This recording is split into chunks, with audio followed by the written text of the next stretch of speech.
Hey guys, it's Holly Devers. Shay Devers is my sister-in-law, and we were talking about some training that our team needed.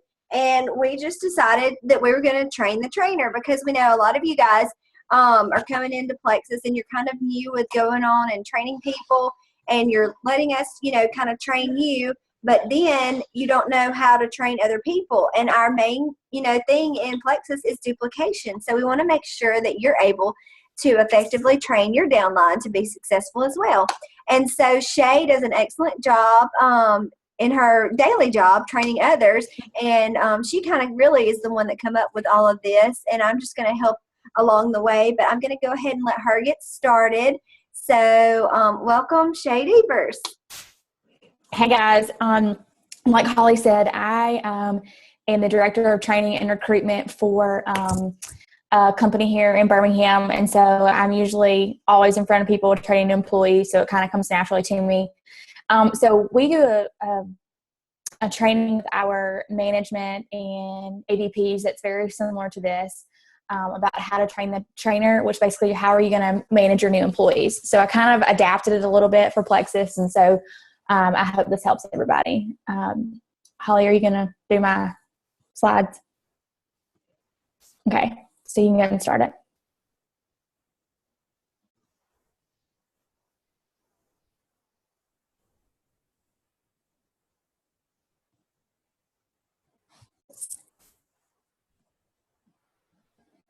There we go.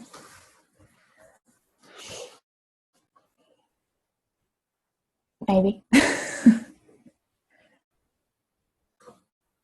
Is my screen the only one black, or can everybody see it? Is it showing now? There it goes. No. Oh, wait. Now it went away. Hit enable editing. The yellow bar where it says enable editing. Hit that, and then hit F5. That. Can you see it now? Yeah, but it's not in slideshow format. Hit F5. I did. Did not do it. Mm-mm. Okay, well, we'll just do it from this view then. Okay, so the agenda for tonight's training is going to be the purpose of your training, the quality of your training, the content, delivery, and end results. I think if we really focus on these 5 things, that we'll be able to train our team and they'll get the most out of it. But also it'll be an efficient training. It doesn't necessarily have to be long, but as long as it's efficient, then I think we'll be able to get what we're trying to get across. This is kind of one of my favorite things to talk about is training versus education. A lot of people think training and education are the same thing, and they're not. Training is basically a change within your skills, and then education is a change in your knowledge. So you can have all the knowledge in the world that you want on certain topics or certain things, but in order to know how to do something, you have to be trained. For example, if you took a diesel mechanic, they're going to have to read a manual and take different classes to learn the ins and outs of an engine, right? So they've read it all, but until they learn the skills on actually how to use the specific tools and what goes where, they can know all about it, but they have to be trained on it to know how to do it. But both training and education both build common understanding of the same purpose, and they both develop people to meet or exceed expectations. And that's what we want to do. We want to exceed our team's expectations with every training that they get. We want them to get the most out of everything that we're telling them, and we want them to walk away feeling informed and ready to conquer their team themselves. Okay, so the next one is going to be purpose. Okay, so what's the purpose of your training? Why are you offering this training? You're going to offer training to grow your team, to educate your team, and to invest in your team. And the investment part is huge because the more time and training that you invest in your team, you're going to get a return on that investment. Meaning that they're going to grow their own team, they're going to train their own team, and we're going to see the fruits of that labor because you did what you were supposed to do with your purpose. So your training goals need to also support the goals of your organization. So Plexus, we know what the goals are of the organization. We know what they want us to accomplish. And as long as we stick to those guidelines, I don't think that we can go wrong in terms of the topics and things like that we're training on. So the overall purpose of each topic or each class that you're doing is supposed to produce a change in the individuals that you're training, and it's also going to provide them with knowledge. So the change that we're going to see in those individuals is going to be that they're going to then take what they've learned and then teach it to someone else, okay? So that's going to be a change, so we're educating others. The knowledge kind of goes hand in hand. They're going to learn more when we do a product training. They're going to know more about the products. Therefore, they're able to answer more questions and eventually recruit more people to their team. And then vision. Basically, you want to paint a big picture when you're training something, okay? Yes, the details are very important when it comes to something like the compensation plan. But overall, the big picture of the training, make sure that everyone on the call or on the meeting or whatever type of training you're doing understands the big picture, and make sure that they're sharing the same views and opinions that you have on the topic, okay? That's going to make sure that your purpose and your vision is that's retained by your people, because they're sharing in what you're trying to accomplish. Okay, and then next is going to be your quality. And ignore my little notes at the bottom, y'all. Quality, this is really important because you want to find the gap, okay? And what the gap means is what they know minus what they need to know, okay? So everyone already knows the basics, okay? Everybody knows that Plexus is a health and wellness supplement company, okay? So we know that. But what we need to focus on is what they're struggling with, okay? So, and the way we can do that is to remember the acronym SMART: specific, measurable, action, realistic, and time. So specific means you're going to state or speak the desired results in detail, okay? So you're going to give them specific knowledge tips, whether it's about a product. You're going to give them specific examples on its cold messaging.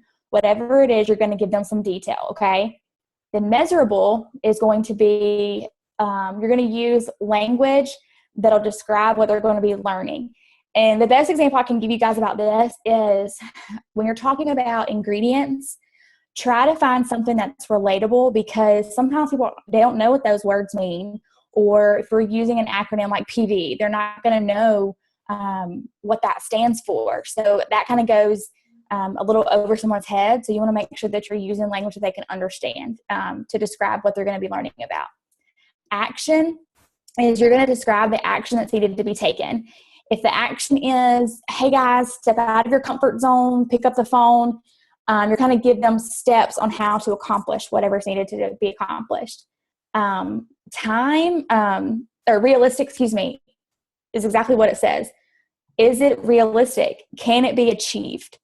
And then time is you want to be mindful of the trainee's time, and you also want to be thank them for the time. Thank them for taking the time away from their family to be on this call. And we've got to understand that people work at their own pace, and that's a big one for me.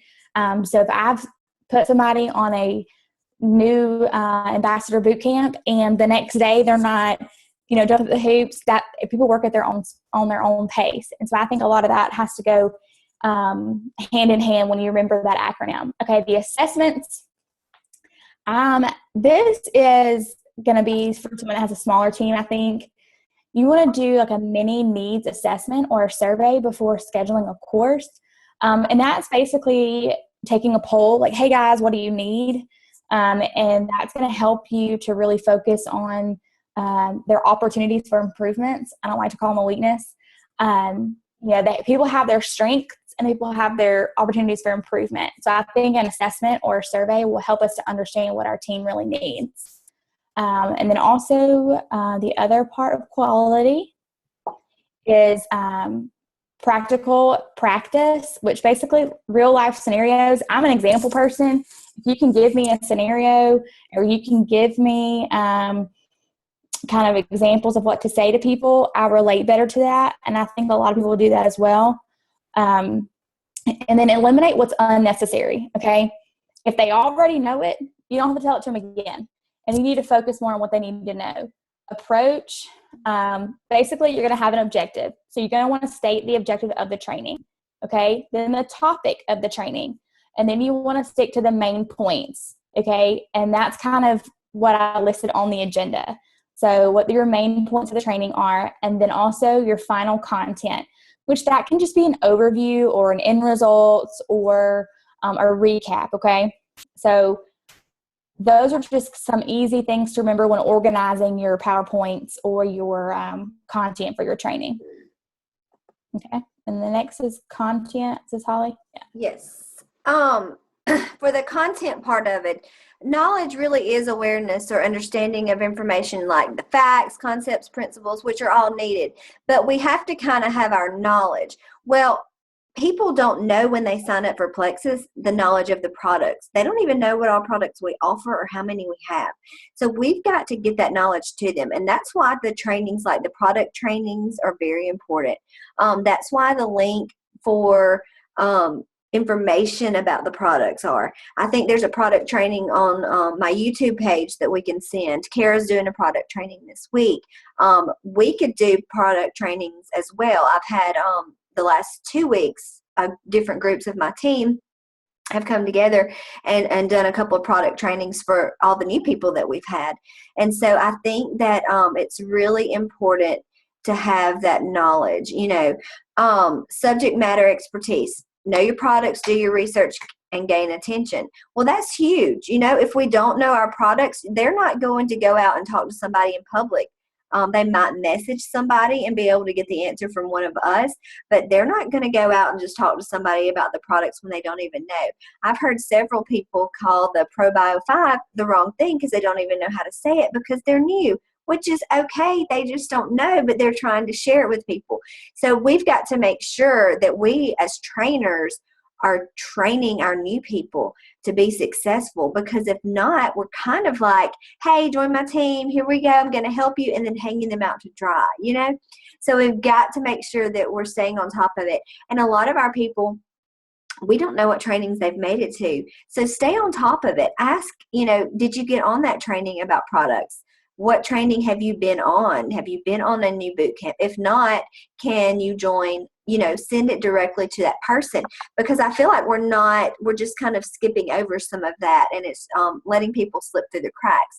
And what's winding up happening when we're doing that is that people are whitelining in a month or two because they're discouraged, or they think they can't do it, or maybe they didn't take their products right because they just didn't use the products right and didn't really gain the knowledge to do that. So knowledge is huge. Details. Does your audience need to know it? At first, I would do a training and I would not do it again for a little while. And then I thought, well, there wasn't 5 people on that training. Everybody didn't hear it. So we do have to be repetitive, but we also need to know, do they already know it and we're wasting their time, or do they really need to hear it several times to let it stick? So that's something you kind of have to know your own personal team and adjust to that. Are they able to do it? Are they able to provide solutions? I know a lot of times when people are new and they come in and they're like, well, so-and-so asked me this, how do I respond? Well, we send them, what to say, because we were done that way too. People helped me to know what to say at first, and then I didn't have to depend on Lindsay anymore. I eventually learned. But they're not going to know how to provide these solutions unless we provide the solutions for them and show them how to look it up or find the solutions.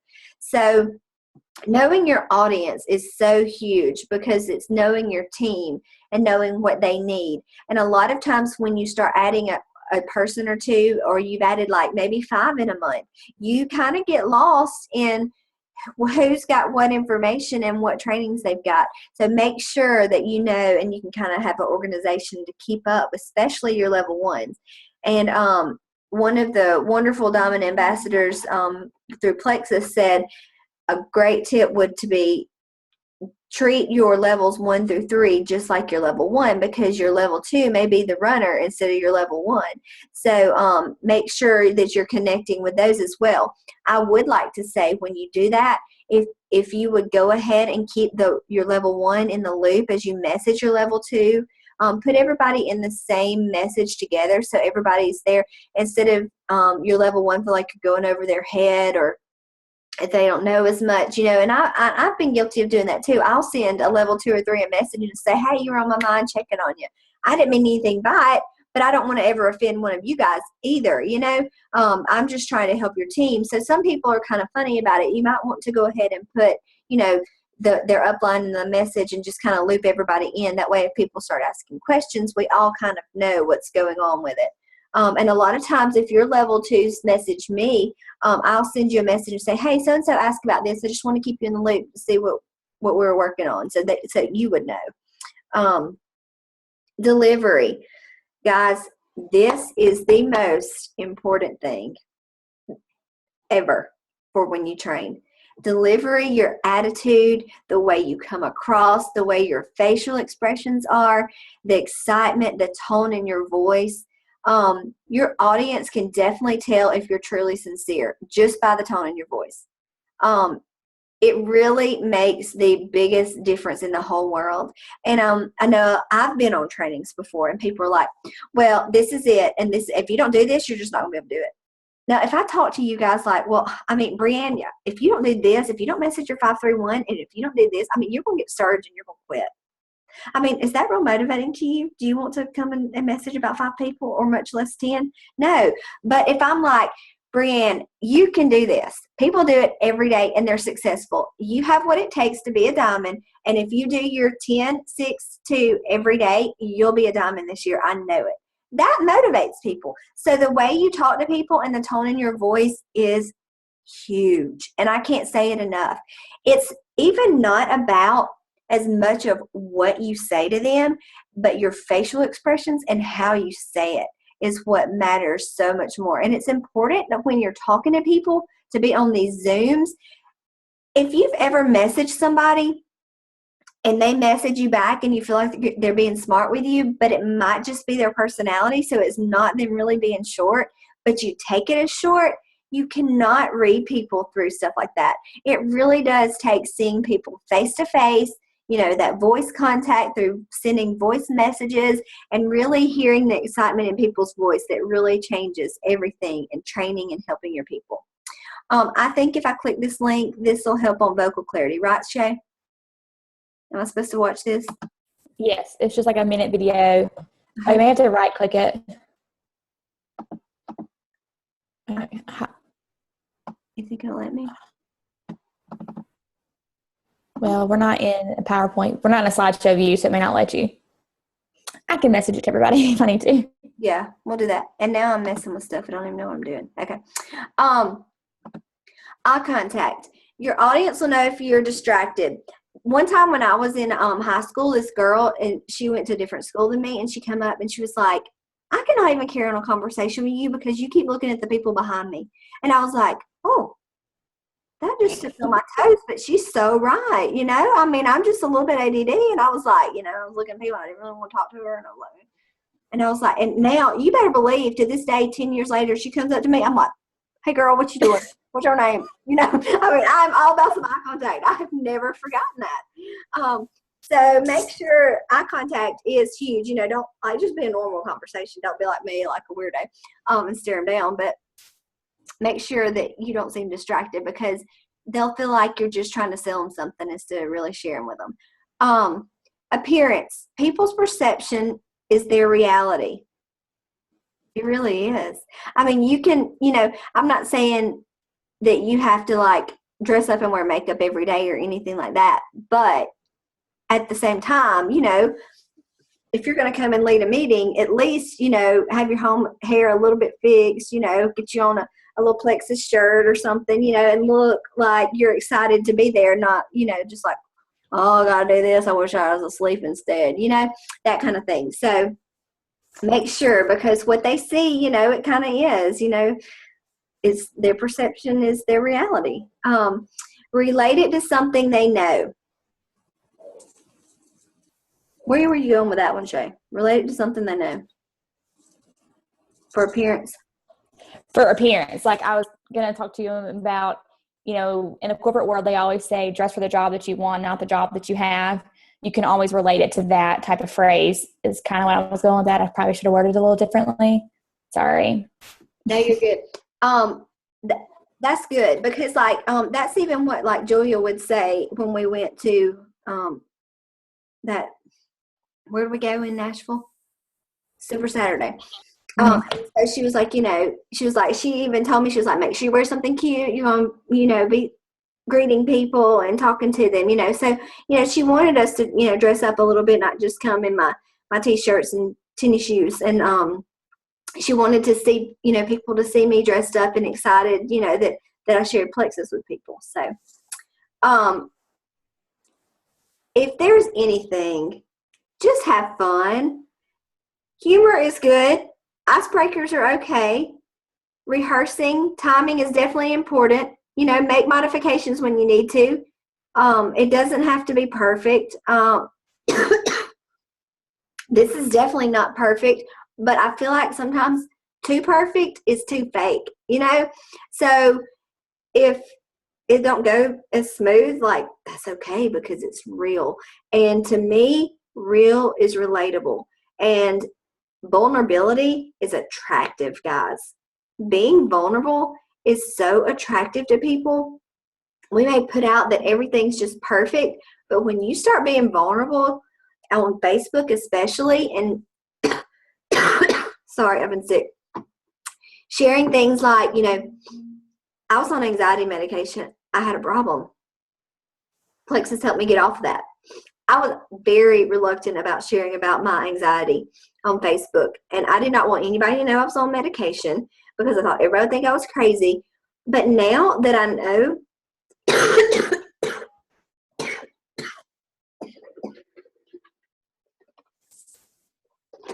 see, this isn't perfect. Now that I know, it helps people. So I want to share and say, look, I was on medication for anxiety, but within 3 weeks, Plexus helped me get off. The more vulnerable you are and the more relatable to people you are, the more attractive you become, really, because that's what people just want. Make no assumptions. When I think make no assumptions, there are a lot of people that I would have never messaged about Plexus, or people that I would even think would be interested. Some people I won't even message because I'm too intimidated by them. And I was sharing with some people about this lady in my life that's close to me through my son in the adoption process. And she had messaged me and everything. She's like, I need to talk to you. Call me. And I'm thinking everything in my life that she could be wanting to talk to me about. And I kind of freaked out a little bit. It was just about Plexus. But I'd never shared it with her. And she was truly interested because I was just on another business level with her through the adoption process. I never thought that, that she would need it. So don't make assumptions, guys. You never know. You never know who needs it. You never know who it's going to help. And you never know who's interested in the business either, because you never know who's living paycheck to paycheck or just can't get up out of bed every day and needs these products. So don't make assumptions. End results.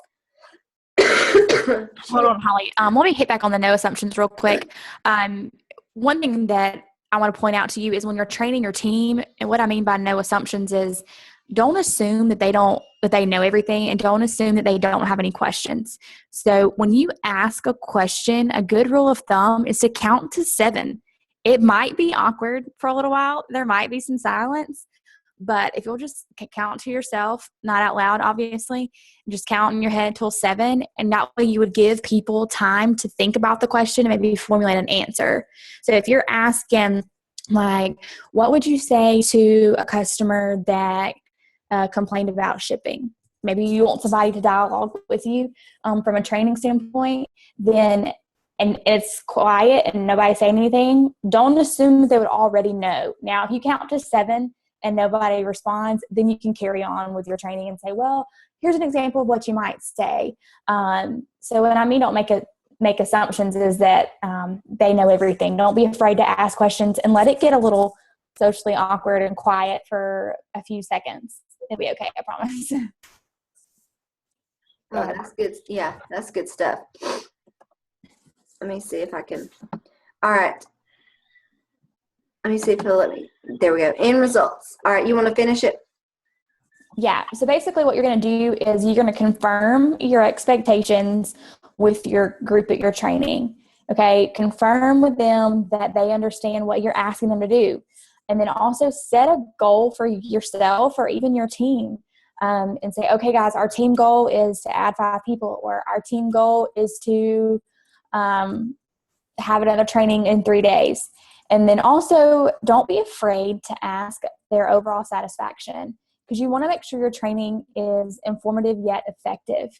Okay. And the way that you can do that is find somebody that was on the call that you trust and be like, hey girl, how was the training? Did I do well? Do you have any feedback for me? And it might hurt your feelings for a minute, but in the end, it's going to change the course and it's going to make you a better trainer.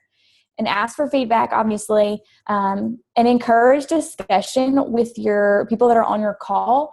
So like if Holly wanted to send a message to all of us tonight that's on the call and say, okay, guys, we talked about training the trainer.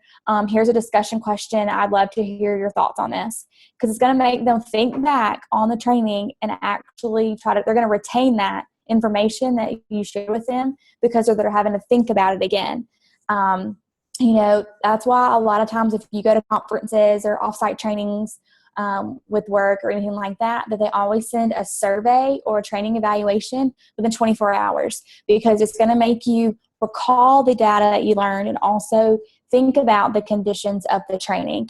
So those are always helpful to do to make sure that you're training the right way and that you're really coming across to your team. So that's really all that I had. And if you have any questions from a training standpoint, I have a lot of training resources like icebreakers and books and articles and links out the wazoo at work that I can be more than happy to pass along to you guys. Because, I think everybody, it's hard training your first time. I'll never forget the first time I stood up in front of a new employee training class and had to train 15 tellers on how to count money when I've never done it before in my life. It can be hard, but I've got a lot of resources that I'll be happy to share. And I would like to say too, guys, when you first start doing all your trainings, like you may have your first few, nobody will show up, especially if your team is really small or new. So what you do is you don't get discouraged. You go up there, you continue with your training, you hit the record button, and you post it on your page when you're finished. Don't get discouraged. I can't tell you how many times Kara and I would get on and I'd laugh and I'd be like, I don't have anybody on here. And Kara would be like, I don't either. We just went with it. So don't be discouraged. It takes time to build a business. And think about it, guys. Anything that you're going to start, any kind of business, even a clothing business or online business, something like that, it takes at least a year or so to even make money back. So don't get so, worked up about trying to go so fast and build your team. And when it doesn't happen as fast as you want it, you just want to quit, because it's not supposed to happen in a few months, guys. This is something that takes consistency and time and training yourself and training your people. And also, don't just do the training one time and think everybody got it, because in between then and another time, either somebody was sick, they wasn't on the call, they might not have seen the recording, or you've got new people between the recording and then. So make sure that you keep offering trainings that you really know that people need. If you have any questions, just let us know. And I'm really excited that we were able to bring this to you. Shay's a really awesome trainer, and I was glad I was able to have her to help me with this and to bring this to you guys. And I am recording it, so we'll post it on the page. I'm sorry that I'm sick and I got coughing in it and everything. So sorry about that, but I can at least talk today. I wasn't able to talk this weekend, so God is good. I got a shot and helped that. But I'm going to leave it open and I'm going to stop recording, but I'm going to leave it open for questions if anybody has any questions. But I'm really glad that y'all joined us. We had a good little number on tonight. So I'll see you soon, guys.